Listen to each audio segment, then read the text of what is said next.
quarta-feira, domingo pela manhã. Agora vamos falar também Gênesis capítulo 6, versículo 22.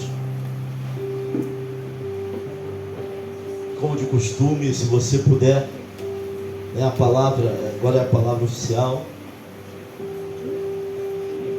Se pudesse colocar de pé, para a honra e para a glória do Senhor. Se tiver muito frio, fala conosco, tá bom? Faz aí o sinal que a gente aumenta lá, bota mais temperatura acima. Que benção, que benção. Falta de algumas famílias, vamos orar por eles. Orem pela irmã Silvia, a pressão está oscilando, está fazendo mapeamento, está com aparelho, falta de ar, enfim. Então estamos orando. Suas orações, ora. Intercessão tem orado, irmãos. Eu acompanho a oração das irmãs, oro junto, boto o áudio, e aí dobro os joelhos quando no lugar que eu posso. Eu oro junto com o áudio, acompanho. Os irmãos estão orando. Às vezes a oração é 14 minutos, 15 minutos. A gente bota o áudio, a gente desce. Estão orando pelos irmãos, estão orando pela igreja. Ministério silencioso. Você não vê, mas tem oração todo dia. Tem oração pela igreja e pelos irmãos de segunda a segunda. Sempre, todo dia tem oração no ministério de intercessão. Gênesis capítulo 6, versículo 22, vai dizer assim, Gênesis 6, desculpa se eu falei algo diferente, Gênesis 6, versículo 22, agora é o momento que eu vou pedir sua atenção, máxima atenção, para que possamos entender a palavra, aquilo que Deus tem. Vamos orar ainda hoje pelas famílias, vamos orar ainda hoje por avivamento, por feridas, por fidelidade. Mas tem uma palavra de Deus, eu já passei bastante aqui por Gênesis. Eu vou ter que repetir algumas coisas para chegar onde eu quero, onde Deus me levou. Gênesis capítulo 6, versículo 22 vai dizer assim: assim fez Noé segundo tudo que Deus lhe mandou, assim o fez. Como já oramos, não vou orar de novo, mas vou repetir. Assim fez Noé segundo tudo que Deus lhe mandou, assim o fez. Podem sentar, para a honra e para a glória do Senhor. Mas eu sei que vai dar curiosidade durante a pregação, alguns vão querer ler, mas deixa para ler em casa, né? Vamos atentar àquilo que Deus colocou em nossos corações. Esse versículo aqui de Gênesis capítulo 6, versículo 22, quase que disputa com o menor versículo da Bíblia, que vão dizer que é e Jesus chorou. Geralmente nas gincanas de jovens, adolescentes, é um versículo bem pequeno, e nós estamos falando hoje de detalhes. Dentro dessa janela quebrada chamada fidelidade, pela manhã nós falamos sobre o porém que quebrou muita coisa na vida de Davi. E hoje à noite nós queremos falar desse detalhe. Assim fez Noé, segundo tudo que Deus lhe mandou, assim o fez. Glória a Deus. Espera aí, irmão, só um minutinho.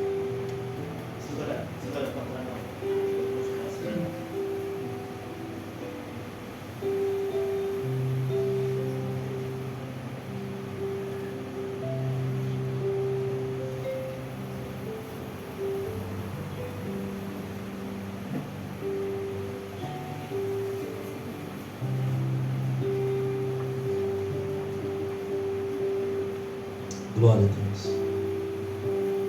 E aqui está o segredo para tudo que Deus propôs na vida de Noé. O versículo 22, ele vai ser muito claro. Assim fez Noé, segundo tudo que Deus lhe mandou, assim o fez. Parece simples, quando nós lemos o versículo 22, onde nós vamos ver que Noé ele teve que ouvir o que Deus tinha para ele. Noé ele teve que ouvir os projetos de Deus, não só para ele, mas para toda a sua casa. O que estava em jogo ali não era só a vida de Noé. Na verdade, o que estava em jogo era a continuação da humanidade. Deus ele chega num ponto com a humanidade onde ele quer acabar com toda a carne sobre a terra. E alguns vão dizer, não, é um Deus genocida, é um Deus que mata, mas o homem chegou num ponto onde Deus vai olhar para o homem, e quando a Bíblia fala em Deus se arrependeu, É no sentido de que Deus vai agir para que aquilo ali não mais aconteça daquela forma. Ou seja, o homem chega num nível de crueldade, de maldade. Vou pedir para aumentar um pouco o ar-condicionado, pode ser, para aumentar um pouco o ar-condicionado? Isso, aumentar a temperatura, por favor.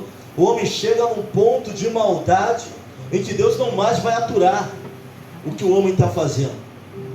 E aí no versículo 22, nós vamos ver Noé fazendo tudo. A Bíblia vai ser clara, ele vai ouvir as instruções. Não foram instruções muito fáceis não, meus irmãos. Nós vamos ver que dentro daquilo que cabia a Noé, ele foi fiel às instruções. Essa fidelidade eu posso trocar por obediência. Noé, ele vai ouvir e ele vai cumprir aquilo que Deus estava mandando ele fazer, a ponto da Bíblia relatar que tudo o que Deus mandou, Noé fez. Se olharmos para Gênesis, eu vou fazer aqui uma retrospectiva do que Noé fez diante do Senhor, para que ele fosse abençoado, porque não só ele, mas toda a sua casa.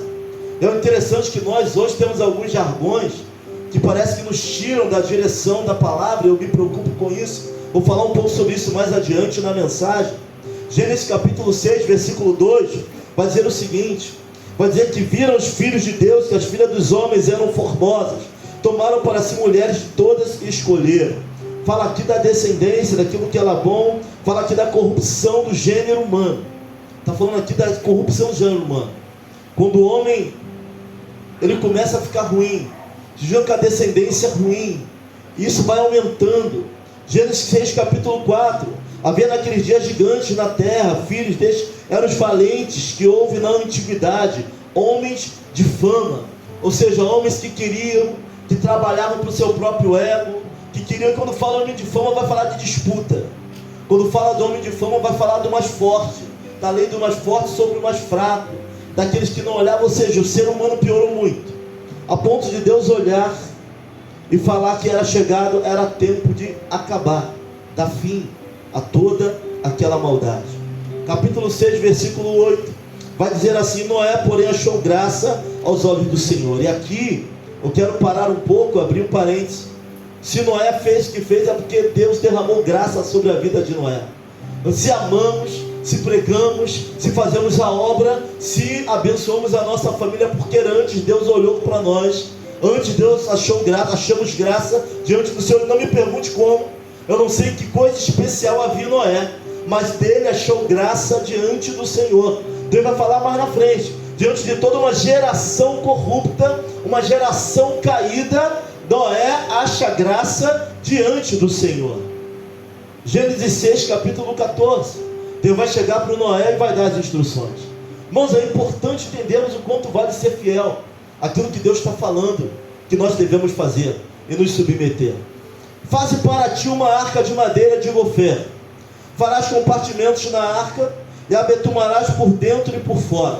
Madeira de gofer é uma madeira boa para navegação, era uma madeira resistente. Se for procurar hoje, talvez nem vamos achar algo desse tipo, talvez nem tenha mais algo desse tipo, mas era como os pinheiros, uma madeira boa para aguentar água, uma madeira boa para resistência.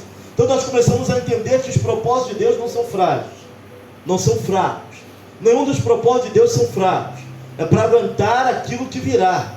Deus não faz nada tão frágil assim que não aguente as guerras e as lutas que estão por vir. E detalhe, Ele, dentro da orientação, vai nos orientar para que nós possamos, mesmo vindo as guerras e lutas, permanecermos de pé em meio às guerras. Faze para ti. A arca era para quem? A arca de Deus?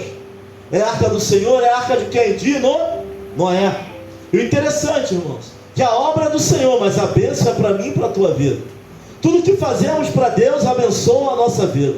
Tudo que nos dispomos a fazer para Deus, a bênção é para nós. Nós estamos dando um salto no escuro. Quando nós vamos lá no abrigo da criança, levamos algo para as crianças, Deus nos recompensa, porque dele vem o nosso galardão. A obra é de Deus, mas a bênção é para a nossa vida. Quando nós saímos da nossa zona de conforto e fazemos algo que Deus está mandando, nos submetemos à sua palavra, nos submetemos ao seu governo, o maior beneficiado disso tudo somos nós. Somos nós que fazemos a obra, mas a bênção é para a nossa vida. Faze para ti. Deus está falando, olha, a obra é para vocês, não é para mim. É para ti uma arca de madeira de gofeiro, e a betumarás por dentro e por fora. Nós vemos que o mistério não começa de fora para dentro, começa de dentro para fora. Por que betumar? Porque ainda não havia chovido daquela maneira sobre a terra. Deus regava a terra com orvalho, vestiu a maneira pelo qual Deus fazia. Mas aquela chuva, Deus iria abrir as portas da comporta dos céus, iria chover 40 dias e 40 noites, toda a carne sobre a terra seria exterminada. E Deus vai falar para Noé, Noé, faze para ti uma arca de madeira de gofeiro, e a betumarás por dentro e por fora. E o que é o betume, pastor? Betume é o elemento que o pescador usa para não entrar água dentro do barco. Ou seja, o projeto estava sendo preparado para aguentar as pancadas que viriam sobre ele. Ou seja, a tua família não é tão frágil quanto você pensa. Tu tem família, se tu se colocar diante do Senhor, virão as lutas, virão as pancadas, mas estamos sendo preparados para suportar e permanecer em Cristo Jesus. Amém ou não amém? Amém. Glória a Deus. E a betumarás por dentro e por fora. O mistério começa por dentro. Sabe, a blindagem não é de fora para dentro, é de dentro para fora. Não é a aparência que estão dando do projeto, não é a forma que olham para o projeto. Talvez olhem para você e do lado de fora vê alguém muito frágil, mas a questão não é no que está fora, é no que está dentro. Começou a betumar de dentro para fora, para que pudesse aguentar aquilo que viria. E Deus vai anunciar a Noé. Gênesis 6, versículo 16. Farás na arca uma janela. Eu já preguei sobre a janela aqui várias vezes, então não vou me ater à janela. Janela é a porta de escape, irmãos. Pastor, está muito difícil para mim, estou respirando de canudinho.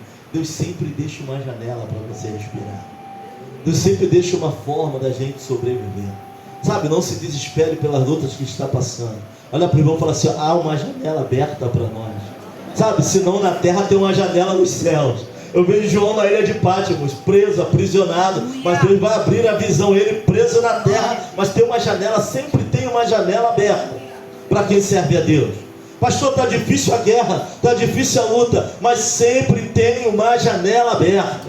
Eu também estou passando por lutas, guerras. Hoje a Janice falou assim, você está tranquilo? Eu estou tranquilo não, Deus conhece o meu coração, mas eu vou ter que descansar no Senhor e confiar. Não é que eu não esteja fazendo nada, é diferente. Esperar em Deus não é não fazer nada. Vou ter que descansar no Senhor e confiar, porque Ele é bom e há de abrir uma janela para nós. Então creia. Talvez você esteja amargurado nesta noite, talvez seu coração esteja pequenininho, mas irmãos, Deus sempre vai deixar uma janela. Oh glória! Sempre vai deixar uma janela. Janela onde entra vento, janela onde você vai soltar pombo para ver se as águas baixaram, janela onde você vai soltar corvo. Quem aqui as águas não baixaram? Tem certeza? Pastor, as águas ainda não baixaram na minha vida. Pode levantar as mãos. Mas continua soltando. Sabe, enquanto o corvo voltar, porque não tem lugar para ele pousar. Enquanto a pomba volta, que ainda não tem lugar. Mas a Bíblia também vai dizer, lembrou-se Deus de Noé, e fez o vento soprar e as águas baixaram. Quando ele lembra, ele resolve. O lembrar de Deus é resolver a questão. Aleluia. Mas o fato é que ele fala, faz para ti uma arca de madeira de gofeiro, a betumarás por dentro e por fora, 300 côvados, do tamanho do Maracanã, compartimentos para cima, compartimentos abaixo. Uma janela só, uma única janela e uma única porta. Isso aqui é interessante. Falamos que hoje é um domingo, fidelidade, de detalhes, de poréns, de pequenos detalhes que fazem grande diferença na nossa vida. Agora imagine você, Deus te dando tudo isso, Deus falando para você, eu vou abençoar a tua casa, vou mudar a sua trajetória, mas escreve aí, olha a relação que eu vou te dar, segue esse negócio. Capítulo 6, versículo, fez Noé tudo. Os cômodos. Um cômodo era mais ou menos 40 a 50 centímetros. Já os 300 cômodos. Compartimentos acima, compartimentos abaixo. Deus vai dando a direção. E é necessário, irmãos, para entender o que é fidelidade, é necessário ouvir. Sabe, para ser abençoado que essa dádiva. Porque ser fiel a Deus é uma dádiva, é difícil. O homem sozinho não consegue, mas Noé acha graça. E a graça do Senhor está sobre a nossa vida. É necessário ouvir e entender o que Deus está falando. Sabe, eu fui cortar cabelo ali, e eu gosto de falar, lá em Nilópolis eu falei assim, olha, passa a navalha. E eu começo a observar as coisas à minha volta. Sou uma pessoa muito observadora. E até a rotina e dia a dia me ensina. Nós somos uma geração que não sabe ouvir. Nós somos uma geração que não estamos atentando nem a voz de um nem do outro, muito menos aquilo que Deus está falando para a igreja ou ao nosso coração. E por isso que as coisas estão sendo tão difíceis para nós. Eu entrei ali, eu sentei. Aí a primeira vez que eu fui, eu falei assim, qual é o corte? Eu, navalha. Corte é padrão de Acro Leonardo, meu cabelo já está grande demais. Navalha, está grande, irmão. Estou me sentindo um cabelão, sentindo um roqueiro, cabelo pro alto. Navalha. Sentei, navalha. Aí eu olhei, aí tem um rapaz, ele aparenta ter uns 24 anos, jovem. E aí chegou o pai dele. Eu entendi que o pai dele, cabeça branca, era o chefe da barbearia. Aí o pai dele chegou, aí o outro falou assim, teu pai está aí, veio atender os clientes dele. Ele mora na Região dos Lagos, só corta cabelo segunda-feira e se marcar por telefone. Ele já está nessa fase. Ele trabalhou a vida toda, ele abriu, deixou o filho dele lá, né? Agora ele só vem segunda-feira quando ligam, marcam por telefone, né? Marombeirinho, coroa de marombeiro, né? Bem assim, cocota. Ele chegou lá, né? Para poder fazer, porque ligaram para ele, já está nessa fase. E ele deu uma oportunidade para o jovem de aprender na cadeira, né? Aí o jovem já pintou o cabelo dele ficou azul. Eu fui lá, era de uma cor, agora está com o cabelo azul. Aí eu sentei na cadeira, eu dou oportunidade para o jovem, virei cobaia, né? Alguém tem que ser a cobaia, alguém tem que aprender, não é isso? Fui a cobaia, né? Estou olhando lá, o pessoal chega, corta o cabelo com o filho do senhor, com o senhor, com o jovem, não, né? Porque ele está aprendendo, fala, não, pode, corta aí, a navalha, o que é navalha, né? Aí ele pegou, aí o que tem 24 anos, é empreendedor. Além dele olhar lá para o pai, ele conversando comigo, ele faz passeio, turismo, sai lá da ilha do governador, está trazendo agora para Nilópolis. Aí eu olhei o jovem, aí ele virou para o jovem e falou assim, olha, passa a máquina baixa para ficar mais confortável para o cliente. Aí ele falou assim, o que tem?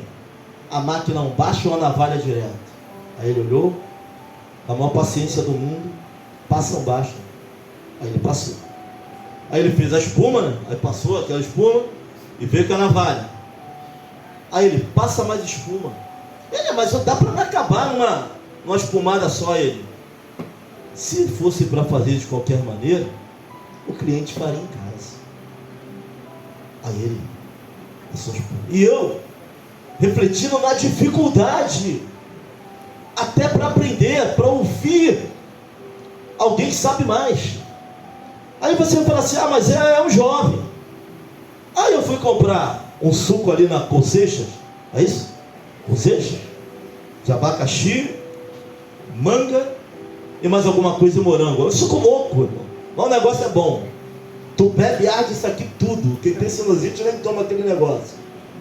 Aí tinha alguém em treinamento. Aí tinha alguém, uma pessoa ensinando. Aí agora já era uma senhora de meia idade, 35 a 36 anos.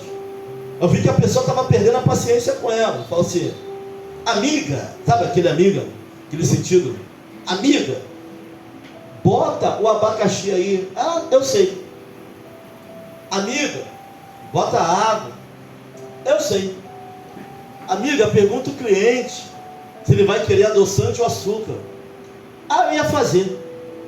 Aí a pessoa virou e falou assim, olha, eu vou falar para gerente que tu não precisa de treinamento não. Tu já sabe tudo o que tem que fazer. Então eu não posso dizer que não ouvir é algo só de jovem. Eu não posso dizer que uma geração que não consegue ouvir, é muito fácil, a gente aponta, o jovem não consegue ouvir nada, tudo bem, são mais acelerados.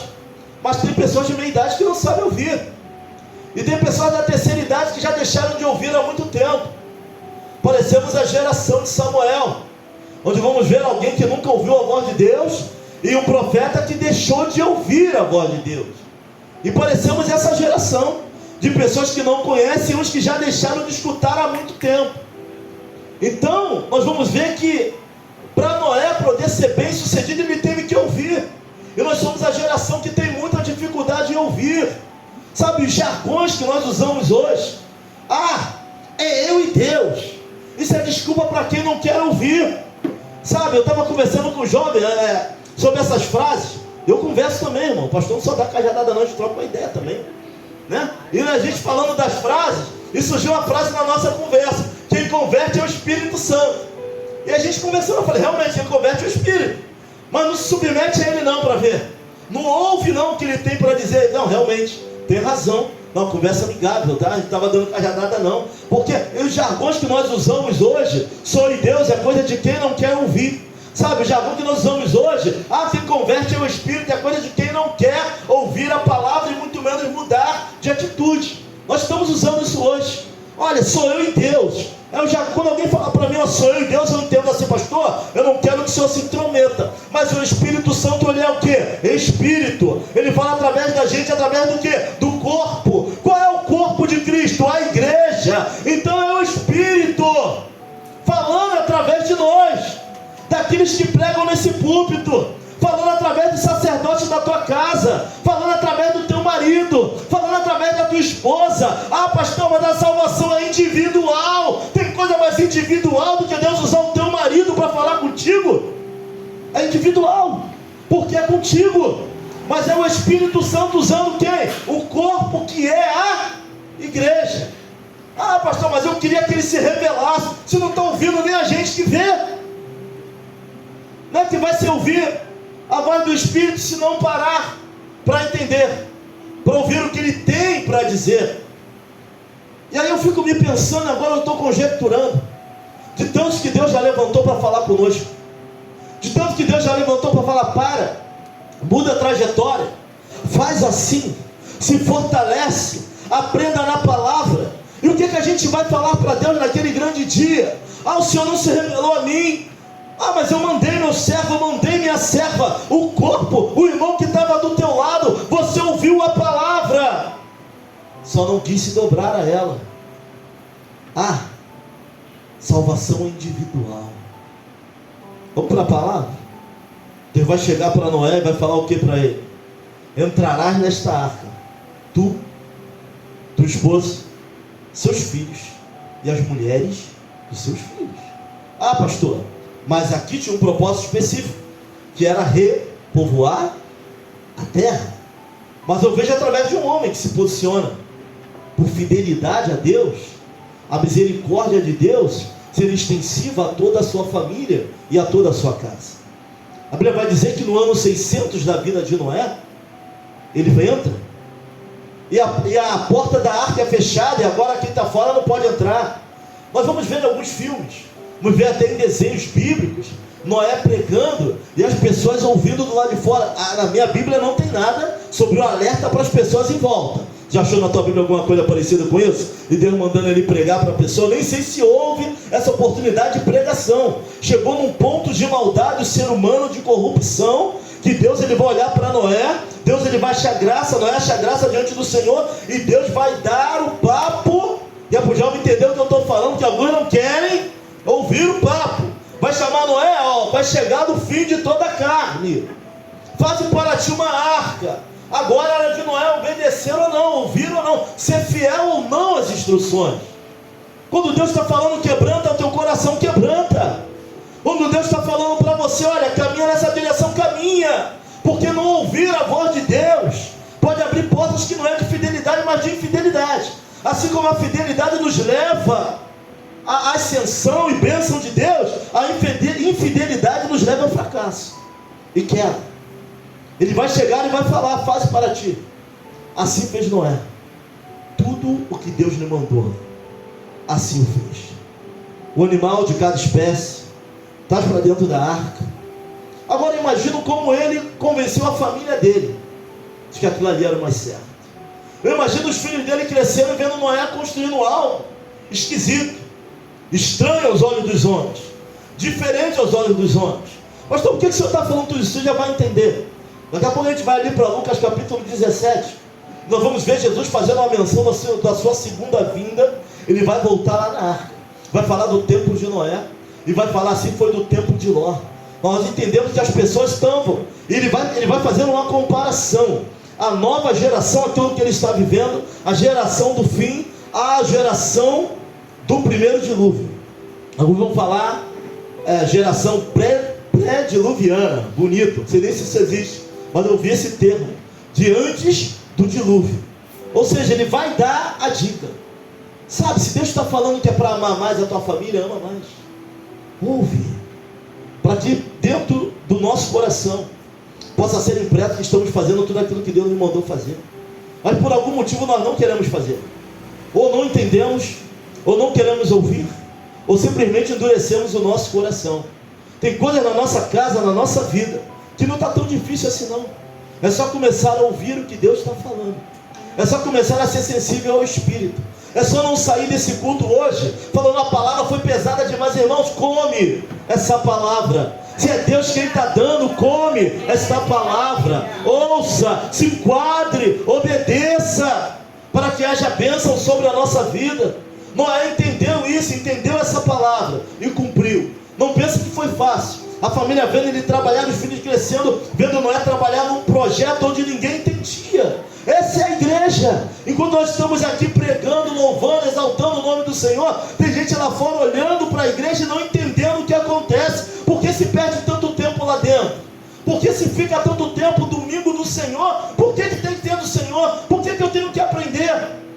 Não é tão diferente como nos tempos de Noé. Lucas capítulo 17. Vai lá comigo. E não é o Lucas não, é o capítulo 17 de Lucas.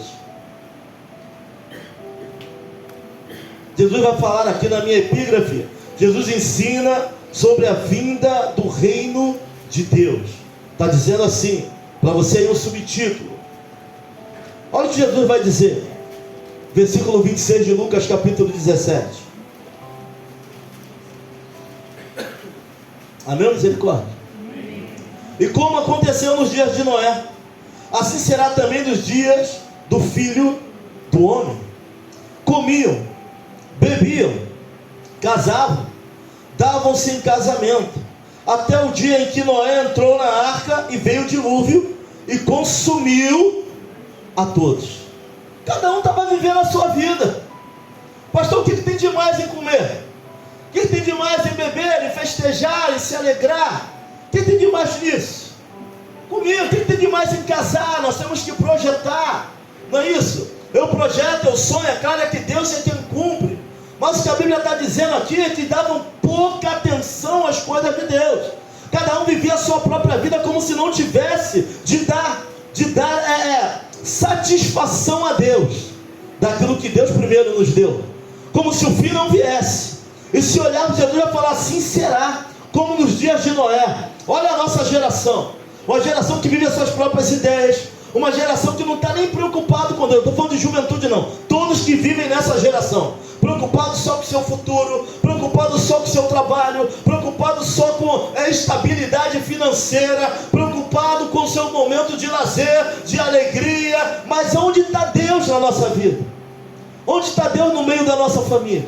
O que tem demais para tu se preocupar com isso? Irmão, nada demais, desde que não seja o centro da nossa vida, desde que questões como essa não norteiem a nossa vida por inteiro. Não tem nada demais.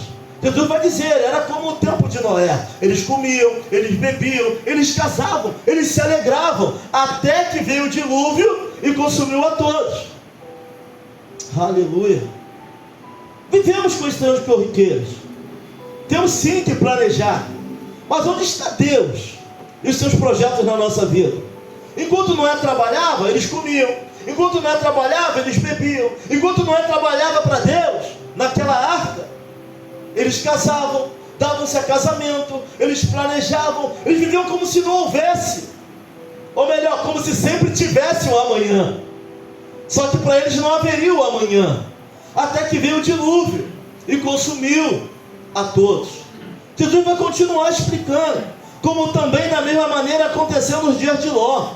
Comiam, bebiam, compravam, vendiam, plantavam, edificavam. Mas no dia em que Ló saiu de Sodoma, choveu do céu fogo e enxofre e consumiu a todos. Jesus está falando da sua segunda vinda. Jesus está dando uma explicação na semana da crucificação. Uma semana antes dele ser crucificado, ele começa a explicar quais seriam os sinais da sua segunda vinda. Sabe o que Deus está falando para nós hoje aqui, como família? Que é momento de inserir Jesus dentro da nossa família de verdade. Que é momento de inserir a Cristo dentro da nossa família de verdade.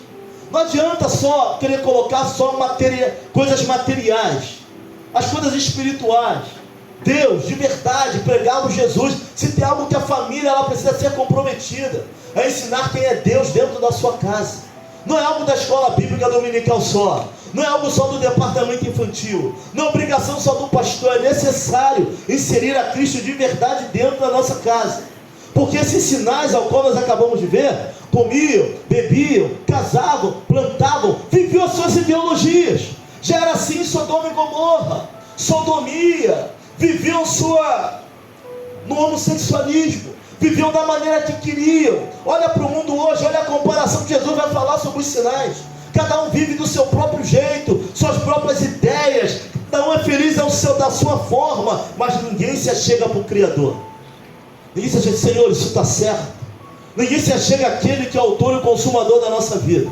Não há preocupação com aquilo que a Bíblia diz, não há preocupação com aquilo que o Espírito diz, não há preocupação com aquilo que o Espírito está movendo no meio da igreja. Eles olham para a igreja hoje, até mesmo que é da igreja, ainda não acredita dessa maneira. Alguns ainda não veem dessa forma. Jesus é a nossa arca. Jesus é o grande projeto de salvação da humanidade. Tem gente comendo, tem gente bebendo, tem gente zombando, tem gente brigando, tem gente criticando. Mas o fato é, Jesus está voltando, irmãos. E a salvação ainda para a nossa casa. Essa porta ainda não se fechou. A porta da arca, que é Cristo, ainda não se fechou. Sabe, no ano 600 Deus vai fechar a porta da arca. E aí tem um problema, porque a porta que ele fecha, ninguém abre. Assim como a porta que ele abre, ninguém fecha, a porta que ele fecha também ninguém abre. E durante um ano de água, a arca vai pousar no cume do Monte Ararat. Deus vai soprar o vento, e só ele vai abrir a arca novamente. Da mesma forma que ele fechou, eu quero falar para você que a arca está aberta ainda para a nossa família, mas temos que fazer conforme a vontade de Deus. E fez Noé assim como o Senhor lhe ordenou, assim o fez. Temos que andar em obediência, temos que andar em fidelidade dentro da nossa esfera de fidelidade, porque a fidelidade do homem é uma fidelidade limitada. Deus é fidelíssimo em tudo aquilo que ele faz. Mas vamos entender que não fazer a vontade, não cumprir o propósito, pode desencadear coisas muito ruins na nossa vida. Sabe, Jesus vai falar dessa comparação. Assim como nos tempos de Noé, assim como nos tempos de Ló. Casar é bom, mas que seja para a honra e para a glória do Senhor. Entrega o propósito ao Senhor. Sabe, projete sim, mas trate das coisas espirituais. Trate de olhar para Deus, irmãos. E olhe para esta palavra com muito carinho. Porque da mesma maneira que aconteceu no dilúvio, da mesma maneira que aconteceu em Sodoma e Gomorra, choveu enxofre e fogo do céu e consumiu a todos. Veio o dilúvio e consumiu a todos. Jesus vai voltar e vai levar a sua igreja. E eu espero que a minha família esteja toda dentro dessa arca. Se depender de fazer o que Deus está mandando, faça. Se é para exortar, exorte. Sabe, se é para ser mais duro, seja. Se é para abraçar, abraça. Meu irmão, não sei qual é a estratégia, mas ele está voltando. E consumiu a todos. Ouvi um debate onde alguém falou assim: olha, a igreja está muito errada. Se Jesus viesse hoje na terra, ele sentaria com as prostitutas, ele sentaria com o morador de rua, ele sentaria com aquele que rouba. Aí eu parei olhando assim, eu falei: é interessante o argumento. O argumento do amor é um argumento muito bom, mas o que a Bíblia diz é que a segunda vinda de Cristo não será assim. Jesus já veio para se assentar com a prostituta. Jesus já veio para se assentar com aquele que não tem nada. Jesus morreu como um cordeiro, mas vai voltar como um leão. A segunda vinda de Cristo será com justiça, julgo. Será para levar a sua igreja e virá para julgar todos aqueles que não estão debaixo da sua presença, nem foram fiéis à sua palavra. Meus irmãos, verdadeiramente, sabe, estamos chegando nesse ponto. Verdadeiramente eu olho e vejo pessoas vivendo as suas ideologias. Eu vejo frases surgindo dentro do meio do povo de Deus. A salvação é individual. Quem converte é o Espírito Santo. Tudo como desculpa para não ouvirmos e não nos submetermos à palavra do Senhor. Olha, esse negócio de igreja está por fora. Cada vez mais cresce a geração dos desigrejados. Eu estava conversando ontem com alguém sobre isso. Sabe, culto nada, para que culto, para que igreja? Olha, igreja somos nós. A Bíblia nunca falou que nós somos igreja. A Bíblia fala que nós somos o templo do Espírito. Igreja é a reunião da membresia. Agora nós somos igreja. Sozinho eu sou templo. Igreja não. Igreja é diferente. Estão usando de vã desculpas para que não venham ouvir o que Deus quer e nem submeter à vontade do Senhor. Mas vamos fazer como Noé, porque já chegamos nesse tempo. Assim foi no tempo de Noé, assim foi no tempo de Ló. E veio a chuva e consumiu a todos. E veio fogo e enxofre do céu e consumiu a todos. Pregue para o seu filho Jesus. Pregue para a sua esposa Jesus. Faça culto familiar. Ah, só tem culto quarta e domingo, irmãos, é algo para ontem. Começa a fazer o culto vocês dois. Só sobrou eu e minha velha, não é assim que a gente fala? Só sobrou eu e meu velho dentro de casa. Tira um dia da semana para cultuar a Deus. Abra a palavra, cante louvores, vigie o que sai da boca, porque da boca sai o que está cheio no coração. Ame a sua casa, porque ele virá. O fim virá e não tarda. Sabe, nós estamos até falando Maranata, ora vem Senhor Jesus. Mas o fato é que não estamos preparados para receber. Não estamos preparados para isso, a verdade é essa. Tem gente até que dá a boca para fora. A gente fala Maranata, ora vem, mas não estamos preparados para isso. Sabe, é momento de despertar. Momento de fazer os nossos filhos serem melhores do que nós. É momento de fazer a geração que virá pregar ainda mais do que nós pregamos hoje. Louvar ainda mais do que louvamos hoje. Orar ainda mais do que oramos hoje. Sabe o que eu declaro na vida dos nossos filhos? Que eles sejam o dobro daquilo que nós somos, para a honra e glória do nome do Senhor. Porque na época de Miguel vai estar muito mais difícil. Na época de Bianca vai estar muito mais difícil. Se está assim agora, imagina daqui a 10 anos. Quando o Radassa assumir, quando o Radassa for pregar na juventude, como vai estar a juventude daqui a 10, 14 anos. Mas a missão da igreja é falar. A arca está aberta. A porta dessa arca que é Cristo está aberta. Tem lugar para mim e para a tua família. Tem lugar para a nossa família dentro dessa arca. Pastor, fechou a porta, ninguém sai. Ninguém sai do projeto. É todo mundo ali trabalhando. Joga para o lado, joga para o outro. Não tinha leme. Sabe o que é leme? É aquilo que vai dar a direção. O timão é aquilo que vira para a direita, para a arca, para a esquerda para ir para a direita. Mas sabe quem estava no leme? Quem estava na direção dessa arca? Jesus. Eu vou conjecturar aqui mais uma vez. Eu imagino as pessoas olhando a arca, batendo na pedra. Agora quebra. Agora o projeto afunda. É feito de madeira de gofê. É betumado por dentro e por fora. É projeto que ouve a instrução. É projeto que é feito segundo a palavra que veio dos céus para a terra. Não quebra fácil não. Tem gente olhando para a tua vida aí, falando agora ele quebra. Agora ela quebra. Essa situação ela não passa. Pode ser de oração, mas não passa desse ano dentro da igreja. Fala para o irmão que está ao seu lado assim. Tu é projeto feito de madeira de gofê. Betumado por dentro e por fora. Não quebra fácil assim não. É só obedecer. É só ser fiel. Fiel dentro da nossa capacidade de fidelidade. Nós até amamos. Deus é amor, infinitamente amor. Nós temos essas características. Mas é necessário permanecer. Vamos ficar de pé. Em nome de Jesus. Pessoal do louvor, vem aqui.